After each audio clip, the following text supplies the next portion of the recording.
what happens every time I try and make a video. Marines turn up.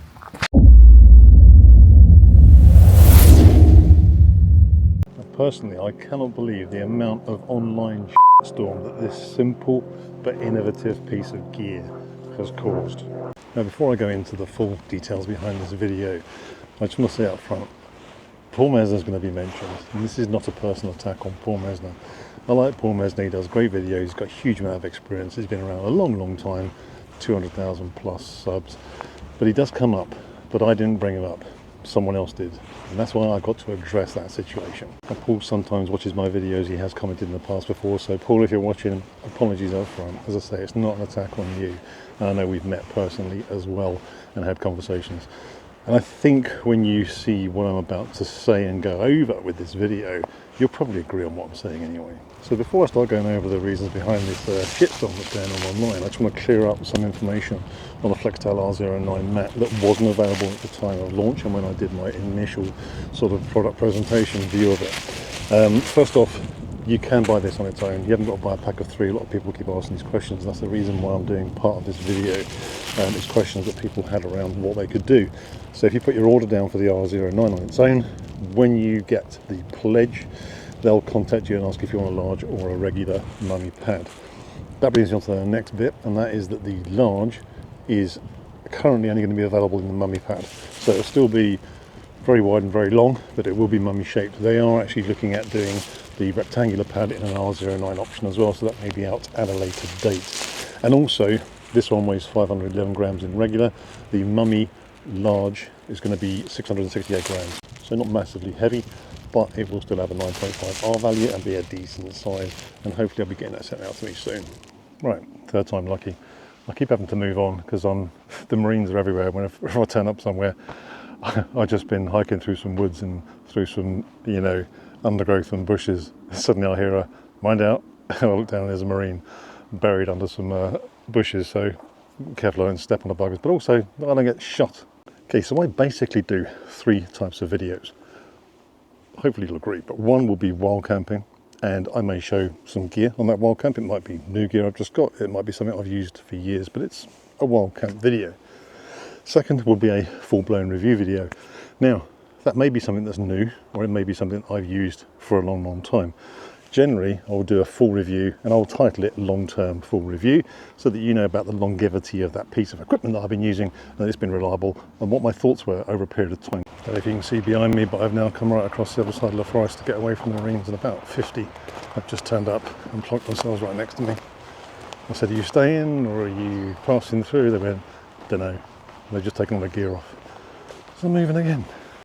Now, I think most people who do either backpacking, hiking, wild camping, whatever you want to call it yourself, probably agree that if something new comes out, a new gadget, a new piece of equipment, you want to hear about it. And my third type of video that I do is going to be what you might call an unboxing, or it could be just a presentation of something that has just been launched.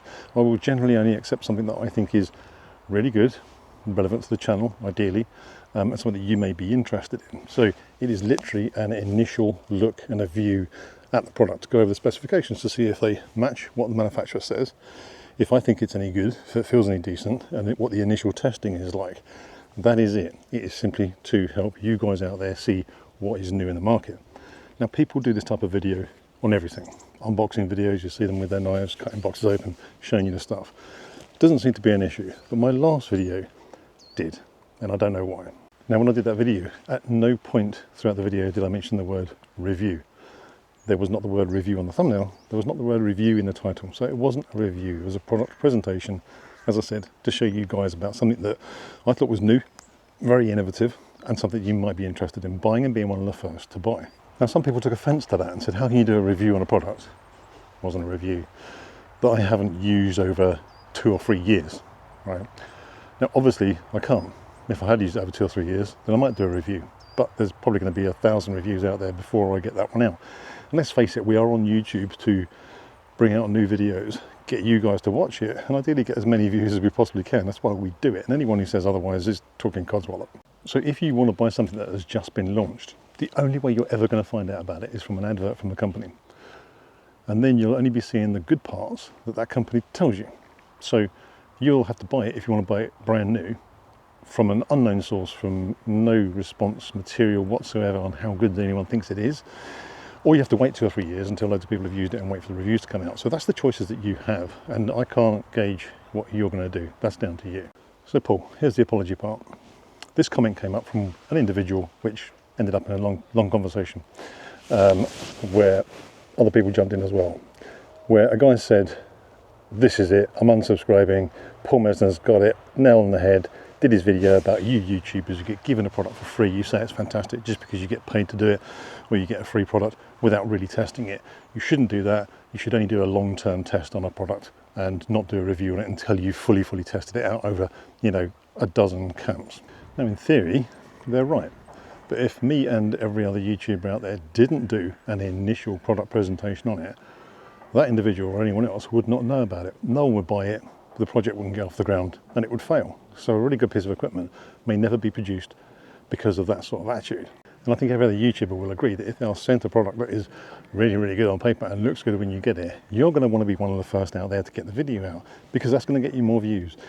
And you may go, oh, it's all about the views. It is. That's what YouTubers do YouTube for. They don't do it to get no views. They don't do it to show nobody. Otherwise, we'd all just make our videos private so that only our friends and family can see them. That is the entire point. Anyone who tells you otherwise is talking shit. So the video that Paul Mesner did basically said that there was an issue with YouTubers just doing reviews on gear that they'd just been sent and hadn't really truly tested it. Well, this is where I have a problem with this guy's comment about this video dictating what I should or shouldn't do, or every other YouTuber should or shouldn't do. Because Paul Mesner will completely admit, he's an honest and upfront guy, and he would admit himself that he's done tons of these reviews, you know, on product presentations, whatever you want to call them, on something that he's never used before. I remember seeing with the Jetboil Flash, or one of the new Jetboils that come out, literally he had it before it was launched, sat there on his park bench, did his review on it, and hadn't used it. So it's a bit pot and kettle, you know, to say no, not to do something that you've done historically. But we all learn by our mistakes, and maybe that's why Paul has said that he doesn't want to do it going forward, and it shouldn't be done. For this guy to kick off about me doing it, it's not related to Paul Mesner's videos. But what I did say to him was literally 2 videos after Paul Mesner's video, he brought out a video of an unboxing, a review, a first time use on the Fire Maple petrol G2 750ml pot that's just come out. I did a video on it a few months back, but he has just received it. Maybe it was a gift from his wife. It wasn't sent to him by Fire Maple. But he's just doing a review on something that he's not used before. 2 videos after he said he's not going to do any reviews, or people shouldn't do reviews on stuff they haven't used before. So again, this isn't a battering for Paul, because he will again do it in the future. When something new comes out, I guarantee you 100% him and every other YouTuber that gets these things first off will try their hardest to get out there and review it first and get that video up first. There's no 2 ways about it. So again, going back to my original point, if we don't bring these products to the market straight away and wait 2 years, you'll never see them. They won't happen. They're not long-term reviews, they're not lifetime reviews. These are simply product presentations to say, look at this. This actually looks really good, and I think you should know about it. You make your own judgment up as to whether or not you want to buy it. That's not down to us.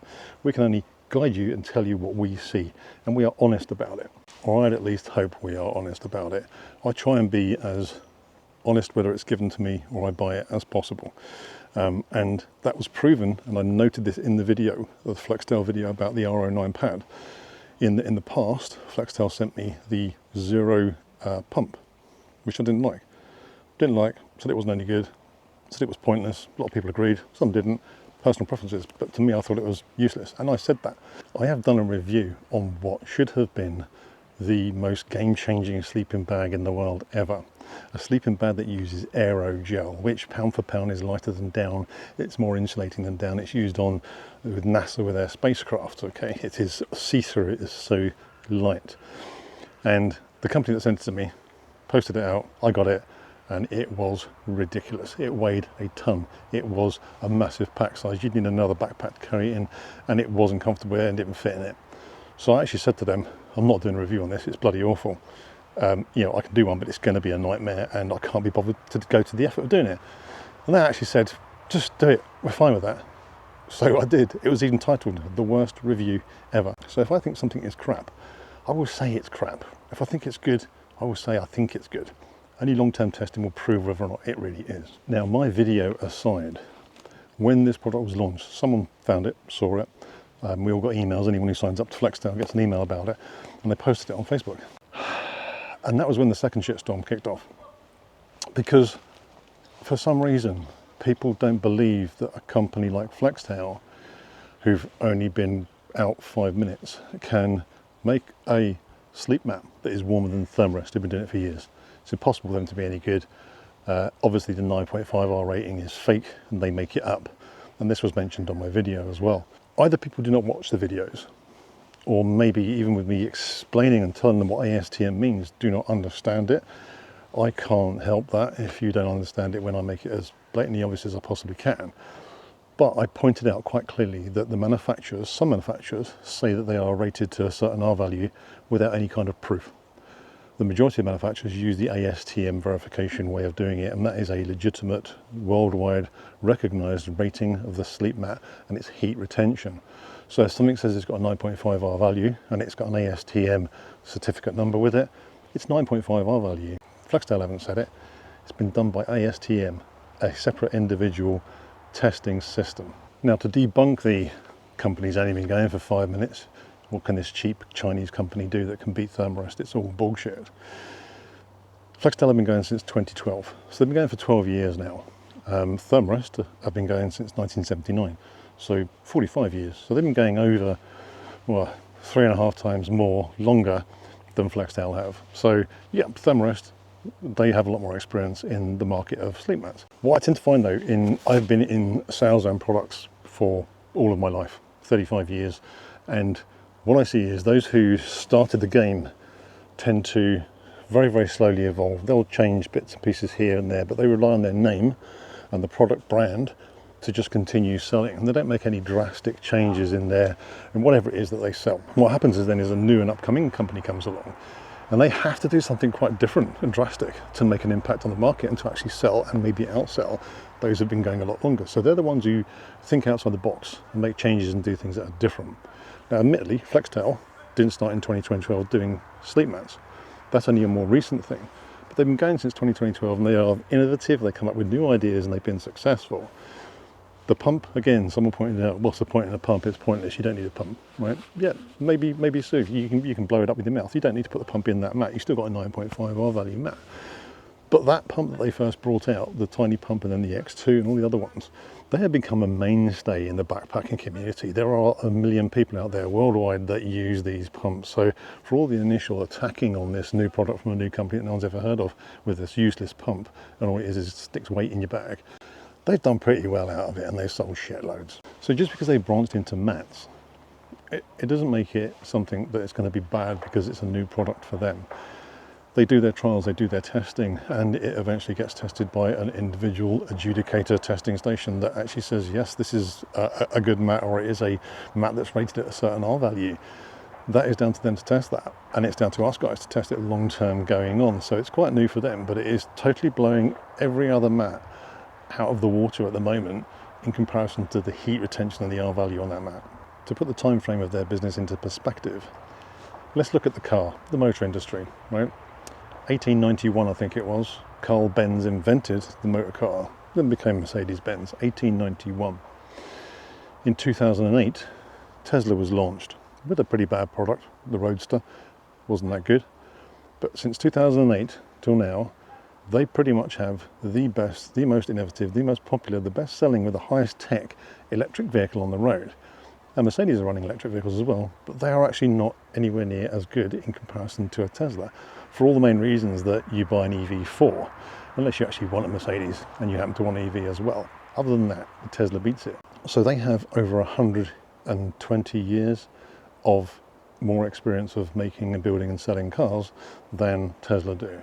So as a company, Tesla started 4 years before Flextail. Let that sink in. So to sum up and answer everyone's questions, it's not a review video, it's a product presentation. It's to help you guys see something that is new on the market and you may want to be the first one to pull the trigger on it. And without that, you'd never hear about it. It's an official 9.5R rating value, which is higher than the Thermarest. So that makes it warmer than the Thermarest. End of story. No arguments.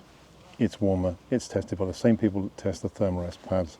So that cannot be argued with. Third, the company started in 2012, been going 12 years. They seem reputable, reliable, their products seem good in general. I found one issue with one product that I didn't like, but it still sells. So that doesn't make it a bad thing, it just makes it not right for me. Now hopefully that has answered all these issues, and hopefully the people kicking off online about the fanboys of Thermarest and how they can't be beaten and they are the best in the world, just give it a rest. There's other things out there that are better. Anyway, hope you enjoyed this video, and if you did and you found it informative, please hit the thumbs up. And if you're not subscribed, hit the subscribe button, or unsubscribe if you think it's offensive.